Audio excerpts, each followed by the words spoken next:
The sky above the planet Kirel 3 burned orange as the colony trembled under fire. Buildings made of stone and crystal shook with every blast. Families hid inside collapsed shelters, clutching each other. The ground troops of the Zarn Empire marched through the streets, tall creatures with 6 arms, claws, and no mercy. No help had come. No ships, no fleets. No one answered their cries. Governor Talon stood in what was once the command center. Blood covered his shoulder, and the communications screen flickered with static. Only one choice was left. He turned to his assistant, a young alien named Lynn. "Is the long-range beacon still working?" Lynn's face showed fear, but she nodded. "Yes, barely. Send the code." Talon's voice was calm.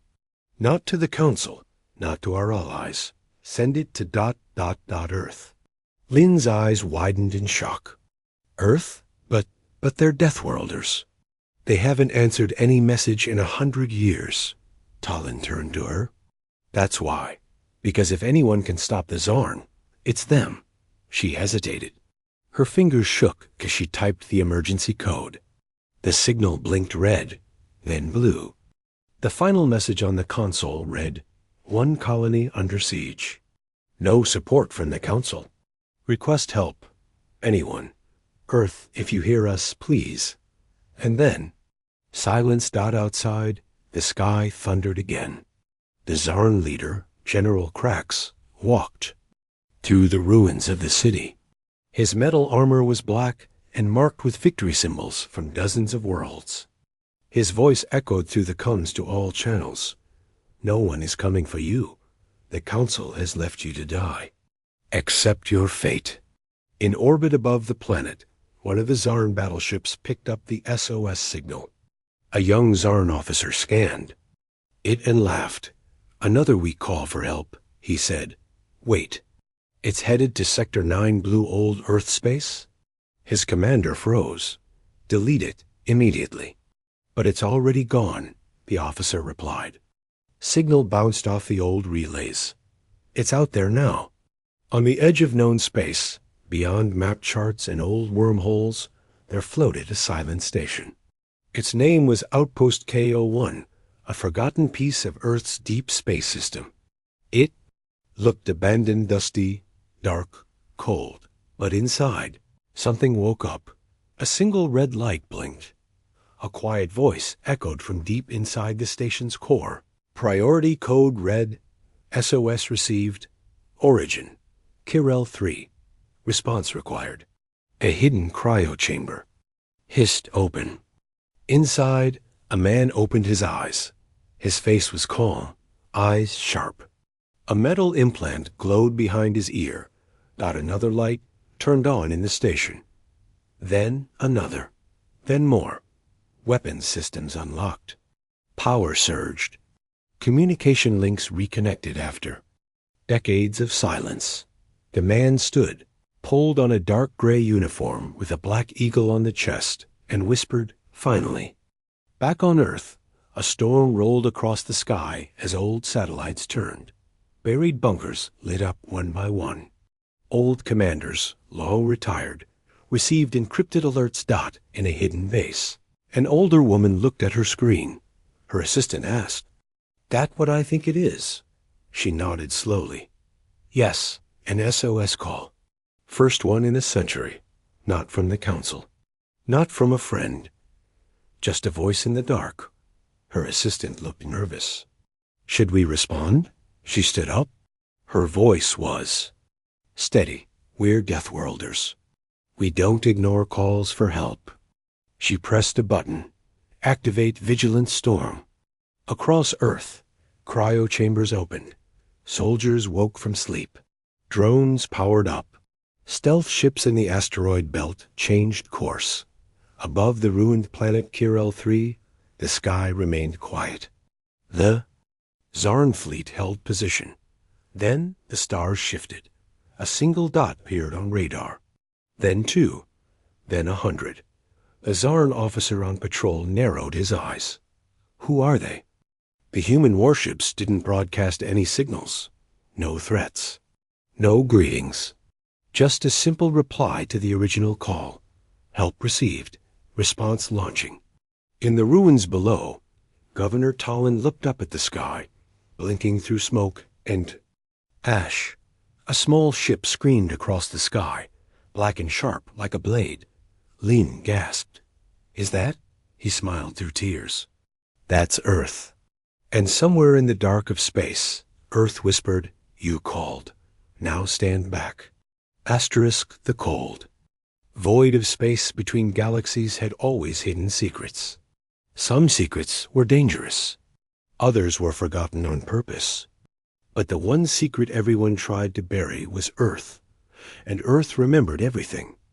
Inside Command, Base Echo 7, buried deep beneath the ice of old Antarctica.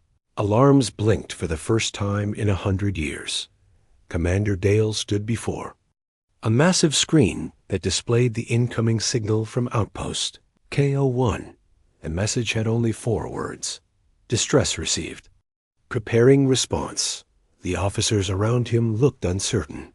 Earth hadn't been involved in galactic affairs since the last Pact War, when 5 species tried to take Earth's technology and failed. After that, Earth cut itself off. Now, someone had dared to call Earth for help. Dale walked to the center platform. "Wake up Project Vigilance Storm," he ordered. "We gave our word. If the innocent ever called us, we would answer." "Sir?" asked a young lieutenant. "Should we inform the Galactic Council?" Dale didn't even look back. "The Council never warned us when they attacked our colonies. They don't get warnings either." In another part of the solar system, in orbit around Neptune, a dark fleet began to awaken.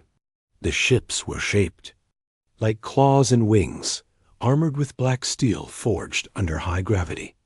No colors, no flags. Only one symbol burned into each hull, a scarred eagle with open wings. These were Valkyrie-class dreadships, created for only one purpose: unstoppable retaliation. A voice echoed inside the flagship's solar wrath as systems came online. "Valkyrie. Squadron standby. Lock coordinates Kirel 3. Meanwhile, in the galaxy beyond, news spread fast. The Zarn Empire, confident after crushing smaller colonies, laughed at the idea that help was coming. General Krax, leader of the Zarn war force, stood before his officers on a floating war cruiser. Earth? He laughed. Deathworld myths told to frighten hatchlings. An officer looked nervous. "Sir, the signal we intercepted was replied to." Krax grinned. "Good. Let them come. We'll show these humans how real warriors fight." But, deep in his heart, he felt something ancient. Fear. He'd heard the old stories. Stories of worlds burned overnight. Ships torn apart by gravity bombs. Entire armies broken by a single tearing battalion. He shook the feeling away. Prepare defenses. If Earth returns, we bury them again. On the ground below, Governor Tallon and Lin watched as their scanners picked up movement from deep orbit. Multiple ships. "Approaching fast," Lin said, her voice shaking. "Can you confirm who they are?" Tallon asked. Lin squinted at the screen. "No identification, no flags, no communication." "Then it's them," Tallon said quietly. "The Deathworlders." They, survivors of Kirel 3, had almost lost all hope. But when the black ships broke through the clouds, moving with speed and precision, unlike anything the galaxy had seen, hope returned like thunder. The first human ship hovered above the colony. No sound, no weapons fired yet, just the terrifying silence of a predator watching its prey. Back on Earth, families gathered around hidden screens. For the first time in generations, the Terran Defense Command was transmitting an alert. The message was simple. Deathworld code red active. Earth is responding.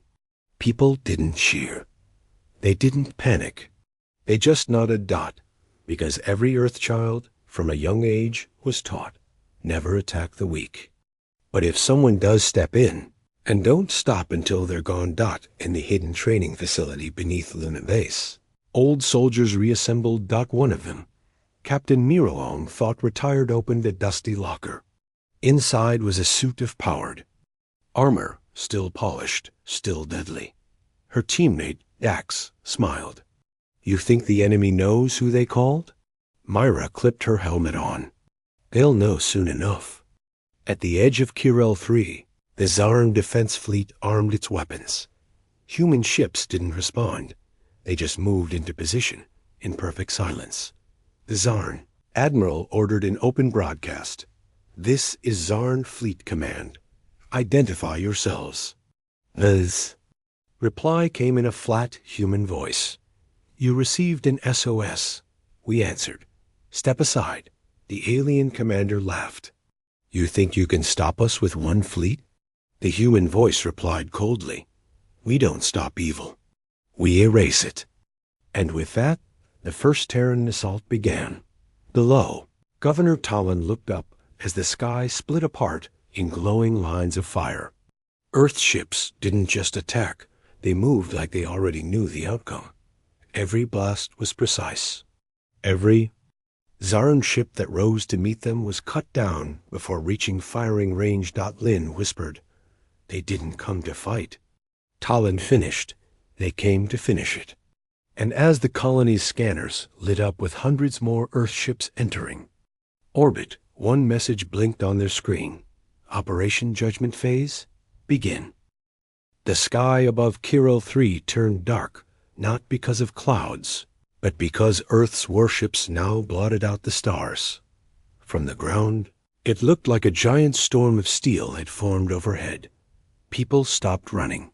Some fell to their knees. Others cried, but not from fear, from hope. The enemy, the Zarn Empire, still believed they could win. Their warships turned upward and prepared to meet the new arrivals. After all, they had crushed a dozen colonies already. Earth would just be the next. They were wrong. On board the Terran dreadship Iron Resolve, Commander Mira stood at the command table, her silver armor glowing under red battle lights. Fleet in position, said her officer. They haven't stood. Down. Myra didn't blink. Send one warning. A signal was sent in all directions. Every species could read it. It was short. This planet is under human protection. Leave now or be removed. Seconds passed. Then a response came from the Zarn flagship. Make us. Mira sighed and raised one gloved hand. Fire. From orbit, the first Terran rail. Cannons launched. The projectiles moved so fast that even the sensors lagged behind. One Zarn cruiser exploded instantly, sliced in half. Another tried to fire back, but its targeting systems went blind. Earth's electronic countermeasures melted, their screens before they could blink. A third ship turned to escape, but ran into a minefield of tiny drones, each no larger than a fist. Those drones tore through the ship's armor like fire through paper. Within 17 seconds, the Zarn lost 40% of their orbiting fleet down on the surface.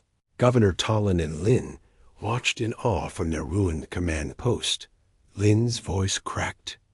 This isn't war. It's something else. Talon nodded slowly. It's judgment. Just then, a deep hum shook the air. One of the human dropships descended, sleek and black with glowing red engines. It landed without a sound on a street not far from the colony center. The back ramp lowered, and the first Terran soldiers stepped out. They didn't wear shiny armor, no golden banners.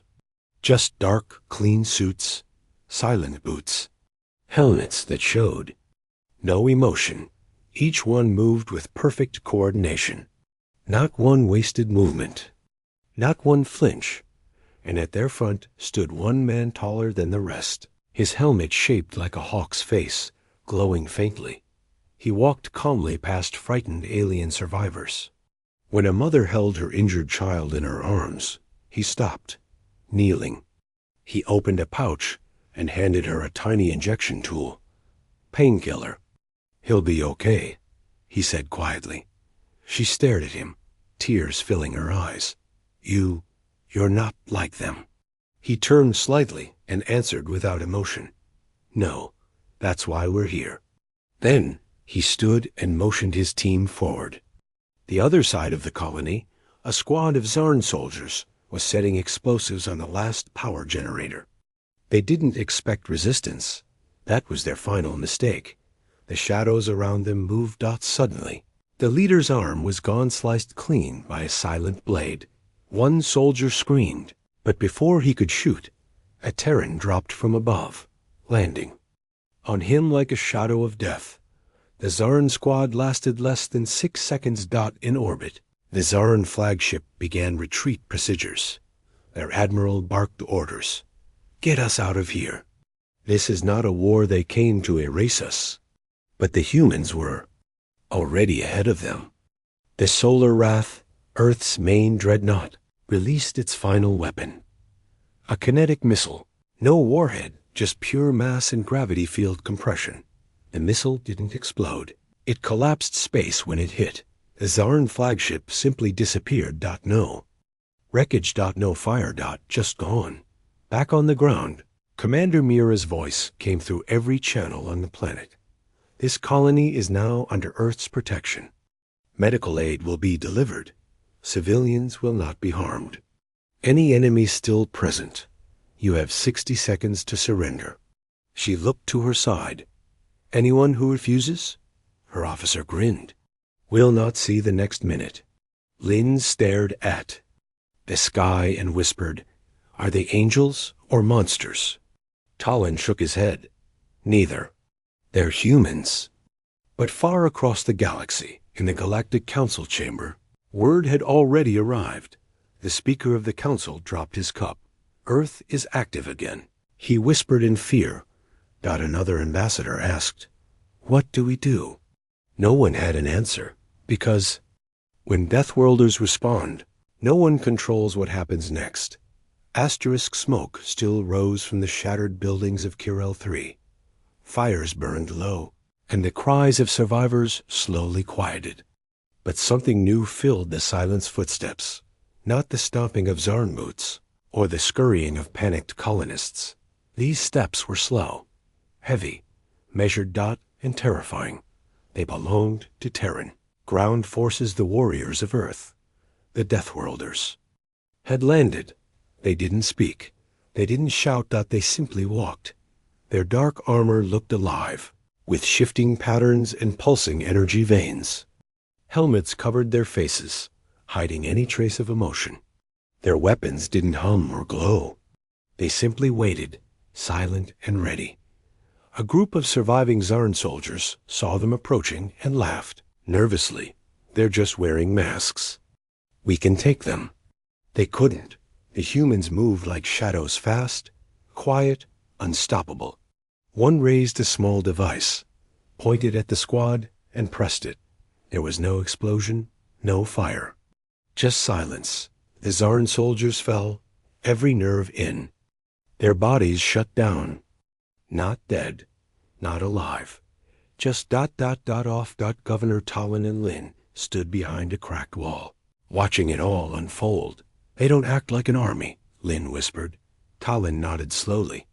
"They don't need to." They were more than trained soldiers. These were warriors built by a planet that had ice storms sharper than blades, jungles that ate metal, and oceans filled with pressure so strong it crushed steel. They were Deathworlders. Creatures of war born on a world that tried to kill them every day. In the colony square, a human medic knelt beside an injured alien child. The child's legs were crushed under rubble, and no one had dared move him. The medic scanned the child, pulled out a small injector, and tapped his helmet. "Send nanostitch unit and trauma foam." "We're saving this one." One of the alien elders watched, confused. "Why help us? You don't even know our kind." The medic looked up, eyes unreadable through his visor. "We don't care what species you are. You called for help." Elsewhere, Commander Mira stepped out of her ship. Behind her, 4 black-armored soldiers followed in silence. They entered what was once a Zarn command post. Maps, weapons, and data cores filled the room.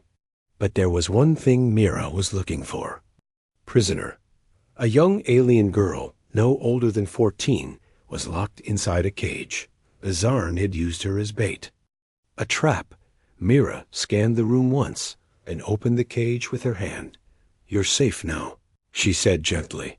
The girl looked up at the armored figure and whispered, "Are you going to kill me too?" Myra shook her head. "No, I'm going to show them what happens when they hurt children." She turned around and gave a signal. Outside, the Terran gunships charged their rail cannons again. From orbit, Earth's fleet moved like wolves-tight formations, flawless precision. Every Zarn ship that tried to escape was marked, tracked, and removed within seconds. The Zarn Empire's command ship tried to send one last message to their homeworld. They're not soldiers. They're something else. They don't retreat. They don't negotiate. The signal cut, because the ship was gone. On the colony streets, the people of Kirel 3 emerged slowly from their hiding places.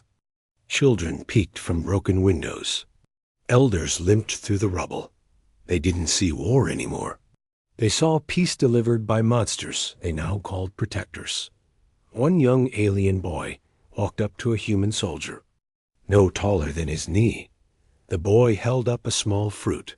"It's all I have," he said. The soldier paused, knelt down, and accepted it with slow, careful hands. Then he took off his helmet. He looked human, he looked kind, but his eyes they held. Storms in the Galactic Council chamber, far from Kirel 3, panic had begun to grow. Reports flooded in. Zarn fleet destroyed. Kirel 3 stabilized under Earth. Deathworlders back, ambassadors shouted. Some wanted to speak with Earth. Others wanted to hide. A few, the wisest among them, simply said one thing. "We told you. Never wake Earth." But Earth had already woken and Earth was walking again. Asterisk. The streets of Kirel 3 were quiet now. No gunfire, no bombs, just the strange silence that comes after the storm. Earth's forces moved with calm purpose. They repaired power grids. They set up clean water systems. They even rebuilt schools and shelters without asking, without speaking much. But behind every movement, behind every calm step, they carried a shadow, a deep, unspoken fear. Because while they brought peace today, the galaxy remembered what Earth had done before. In the Galactic archives, hidden in the deep vaults of Council Central, lay a sealed file. It was labeled only, "Terra, do not engage." Few dared to read it. Fewer lived after seeing the truth. But one brave historian, a soft-spoken alien named Vel, opened the file after hearing of Earth's return. Inside were video logs, battle data, and recorded voices from a war 100 years ago. The war was known by many names. To humans, it was simply the last war. Back then, Earth had been invited into the Galactic Council. Many species feared them even then. Deathworlders humans were unpredictable, fast, adaptive, emotional. The Council wanted Earth's technology, but not its power. So they made a deal, one-sided, controlling. Fake Peace. Earth accepted the deal. For a time. Then, one day, a human colony, Erebus Prime, was attacked by a secret alliance of 6 Council species. They thought Earth wouldn't fight back. They thought wrong. The first sign of Earth's rage came not from a fleet. But from one ship, a black warship called Judgment Day. It arrived without warning above a Council fortress planet. It gave one message. You broke peace. You silenced our children. Now we silence your pride. Then it fired. The beam it used wasn't a normal weapon. It bent light, folded space, and cracked mountains. The Council fortress was erased in seconds. Removed. One by one, Earth's fleets arrived in deep space. They didn't need numbers. They had precision. They didn't need armies. They had monsters in armor trained from birth on. A world where everything wanted to kill them. They fought for only one thing. Vengeance. On Kirel 3. Governor Talon sat quietly in the ruins of the old council chamber. Lynn walked in, carrying a datapad. "Governor," she said, "there's something you should hear." He looked up. Lynn played an old recording. It was from the war, a human voice, calm and cold. "To those who called us beasts, you are right. When you betray trust, when you hurt the weak, we become something worse than beasts. We become your reckoning." Talon closed his eyes. They never forgot. "No," Lynn whispered. "And now the galaxy remembers too." Far away in a hidden council outpost, 3 ambassadors met in secret. "We must stop them," one said. "Stop them?" Another replied. "They just destroyed the Zarn Empire in 2 days. They'll come for us next." The third, an elder, with gray skin and deep scars, spoke slowly. "They won't, unless we give them a reason. But they've changed." The elder looked out the window. "No, we just hoped they had." Back on the ground, a group of colonist children gathered around a human soldier. He sat cross-legged, holding a repair tool, fixing a broken toy. "You really fight in the war?" one child asked. The soldier nodded. "Were you scared?" He paused, then answered honestly. "Yes, but not for me. I was scared of what we would become if we stopped caring." The child blinked. "What do you mean?" The soldier looked around at the rebuilding colony, the recovering families. "I mean this. Kindness. It's what stops us from becoming weapons forever." That night, above Kirel 3, Earth's dreadships formed a protective shield over the planet. They didn't leave. They didn't charge the colony. They just watched. Like sentinels in the sky. And on every screen in the system, one message remained. Earth remembers. Earth forgives. But Earth will not forget again. The sun was rising again over Kirel 3, but peace had not fully returned. Far from the rebuilt colony center, deep in the broken mountain regions, the last group of Zarn war leaders were hiding. They had seen Earth's fury. They had lost their fleets, but they still believed they could run. "We will rebuild," one hissed. "We will strike again when they least expect it." Another leaned against a broken wall, injured and shaking. "We need to leave now. Earth doesn't stop a hunt." But they were already too late. Above them, in the thin clouds, Terran drones floated silently watching, recording, tracking every move. And behind the hills, a human drop squad was moving in. At the front of the team was Lieutenant Kane, a calm soldier with a face like stone and no trace of fear. His armor was scorched, his eyes sharp. Beside him, his teammate whispered, "Orders are clear capture only if they surrender. Otherwise, Kane said, "we make an example." Inside the Zarn hideout, the war leaders began panicking. One of their scanners picked up the incoming force. "It's them!" one shouted. "How did they find us?" They didn't understand that Earth never forgets a target. Once marked, escape was impossible. Suddenly, the walls shook. The entrance door melted under precision. Plasma fired. And the humans walked in. Slow, silent, steady. The Zarn raised their weapons and fired.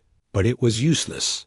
The bullets hit energy shields and armor plates, bouncing off like dust hitting a mountain. One Terran soldier threw a small metal sphere onto the floor. It rolled between the Zarn. Warriors then stopped. They looked down just in time to see a blue pulse expand. They all collapsed alive, but paralyzed. Kane stepped over them and looked at the highest-ranking Zarn officer. "This is the difference between us," he said coldly. "You conquer for power. We come when someone cries for help." The Zarn spat. "You're monsters." Kane leaned closer. Only to those who hurt the innocent. Back in the colony, Lynn watched the incoming reports on her screen. The last group has been captured. She told Governor Talon. Earth's strike team completed the mission in under 9 minutes. Talon looked down at his hands. I've never seen anything like them. They don't fight like soldiers. They fight like justice, even a body. Meanwhile, in orbit, Commander Mira stood in the war room aboard Solar Wrath. She was watching the live footage from a corkroom, hastily set up near the edge of the colony. The captured Zarn were on their knees. No chains, no cages. Just humans. Standing around them watching. The lead Zarn commander growled. You think we're afraid of this? Kill us, and we'll be martyrs. But Myra appeared on the screen in front of them. You're not martyrs, she said, voice cold. You're cowards. You attacked civilians. You enslaved children. You destroyed life because you thought no one would come. You were wrong. She stepped closer to the camera. You won't be remembered. You'll be erased. Then she looked toward the judge, another human officer in armor, standing like a statue. Execute Protocol Omega Black, Mira ordered. From above, a light beam flashed down from one of Earth's orbital platforms. It didn't burn. It didn't explode. It simply erased the area where the Zarn officers knelt. No pain. No ashes. Just silence. Justice. The colony stood still. Even those who hated violence said nothing because they remembered the screams of their children. They remembered the fires. They remembered the betrayal of the Council. Earth didn't come to punish. Earth came to protect. And Earth made sure it never happened again. Later that night, under the stars, a young alien girl sat beside a human soldier. She offered him a piece of fruit. Thank you, she said. The soldier looked surprised. For what? For not being monsters, she said softly. He smiled for the first time. We're not monsters, he whispered. But if someone ever hurts you again, we will be what they fear most. In the skies above, Earth's fleet began to slowly pull away. Not because the mission was over, but because Earth only stays until the job is done. One signal was left behind on every com tower, every satellite, and every beacon. One call is all it takes. If evil rises again, Earth will return. And we won't come quietly. The colony of Kirel 3 stood in complete peace for the first time in weeks. No explosions, no screaming, no Zarn banners. Just quiet, calm, and the faint hum of Terran med drones floating between streets, handing out food and supplies.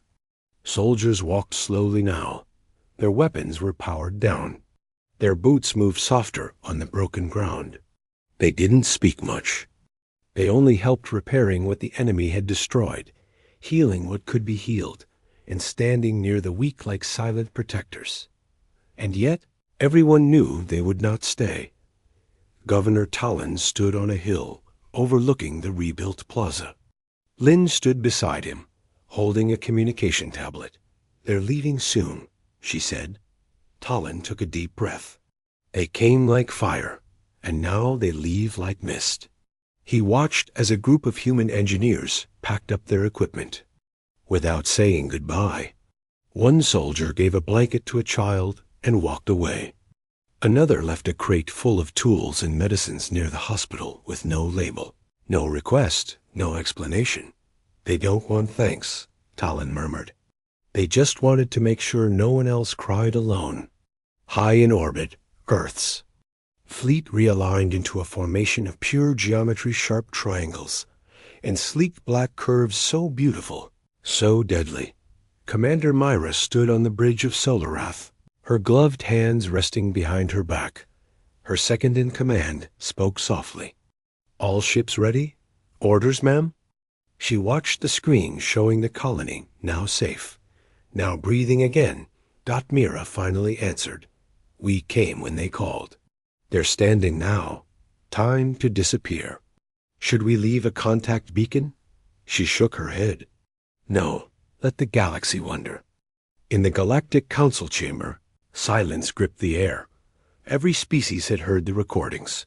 Every screen showed the same image, the Terran fleet rising into the sky like black angels of war. And vanishing without a sound, the council speaker stood and finally spoke. Earth has moved again. That is the truth. One ambassador hissed, "What do we do if they decide to stay?" Another answered, voice shaking, "They don't stay. They never stay. That's what makes them worse than conquerors." "They don't want the galaxy," said the oldest one. "They only want it to behave." On Kirel 3, a quiet ceremony began. There were no flags, no speeches, just the colony's people standing still, watching as the last of the Terran dropships rose into the sky. Children waved. Parents placed hands on their hearts. One boy held up a small wooden carving, a human figure in black armor. His hero. Talon stepped up to the colony's central beacon and turned on the speaker. His voice was tired but full of truth. "To Earth, wherever you go next. This world remembers." As the Terran fleet left Kirel 3's orbit, a final signal was broadcast. It went to no one. But everyone heard it. A soft, calm voice. "Your call reached us. Your pain was real. Justice has been delivered." Then another line appeared on the screens across nearby systems. "We are Deathworlders. We do not seek war, but if the innocent call us again, we will come." And with that, Earth went quiet once more. No response channels. No ships in open space. No answers to hails. Just silence. Weeks later, on a remote colony in another sector, a teacher read stories to a group of children. She held up an old book, its cover marked with the Earth symbol, an eagle above fire. "Who knows this story?" she asked. One child raised a hand. "The one where Earth saved the colony?" "Yes," she smiled. "The one where monsters became heroes. Or maybe heroes we never understood. Will they come again?" A small girl asked. The teacher paused, smiled gently, and said, "Only if we need them." And far beyond the stars, in the cold silence between galaxies, the Deathworlders watched. They watched and waited. Because they knew. The galaxy forgets. But Earth never does. Asterisk.